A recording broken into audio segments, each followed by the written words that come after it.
একটা যুবক ছেলে সন্ধ্যাবেলা নেশা খাওয়ার জন্য বাবারে গিয়ে কয়, বাবা আমারে 10,000 টাকা দাও। বাবায় বুঝছে টাকা দিলে নেশার আড্ডায় যাবে। বাবায় বলে একটা টাকাও দিব না, রাগ করিয়া। সন্তান এই কথা শুনিয়ে এত পরিমাণ রাগ হইয়া বাবারে মাইর দেওয়া শুরু করলো। বাবার গায়ে হাত দিয়ে এমন ভাবে আঘাত, বাবারে মাটিতে শোয়াইয়া এমন ভাবে আঘাত করা শুরু করলো, বাবার রক্ত পড়া শুরু হয়ে গেছে। ভেতর থেকে মা আইসা সন্তানের পা ধরায় বলে, বাবা তোর বাবারে আর মারিস না, আর মারিস না। সন্তান মায়েকে পা দিয়া লাথি মেরে বাবারে মারলো।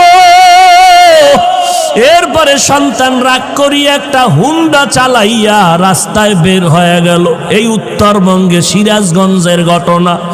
যুবক ছেলেটা বাবারে কাঁদাইয়া মায়েরে কাঁদাইয়া যখন ঘর থেকে হুন্ডা নিয়ে বের হয়ে গেল, মা দরজা ভালো রকম ভিতর দিয়ে আটকাইয়া কয়, ও দয়ার মালিক,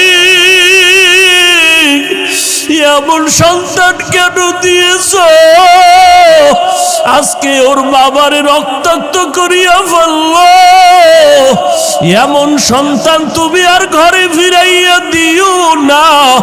আমি মাকে লাথি মারিয়া চলিয়া গেল, আমি মা মরিয়া গেল আর দরজা খুলব না। ও আল্লাহ, আমার এই সন্তান আর লাগবে না। আল্লাহর কুদরত, বাবায় কান্দে, মা কান্না করে। মা আবার ডাক দিয়ে, আল্লাহ ওর কপালে যদি হেদায়েত থাকে দাও, না হয় ধ্বংস করে দাও। ওই ছেলেটা যাইতেছিল কোথায়? বন্ধুদের আড্ডায়। হঠাৎ দেখে রাস্তার পাশে ওয়াজ মাহফিল চলে, একজন আল্লাহর ওলি বয়ান করে। বয়ানে দাঁড়ায় দাঁড়ায় 2 মিনিট শুনলো। শুইনা দেখে দিলটার মধ্যে একটু মায়া লাগছে। হুন্ডা তালা দিয়া বয়ানে বসলো পেছনে।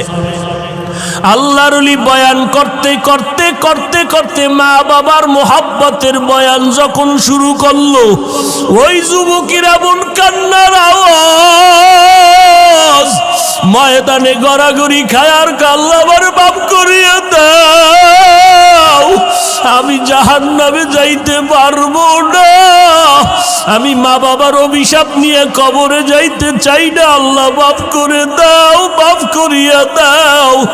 এই ছেলেটা এত কান্না শুরু করলো, ময়দানে সবার নজর ভরিয়া গেল।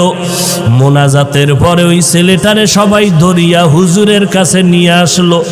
আল্লাহর ওলি কয়, বাবা তুই এত কাঁদো কেন? কয়, হুজুর একটু দোয়া করেন, আমি হতভাগা, আমি আমার মা বাবারে কাঁদাইছি।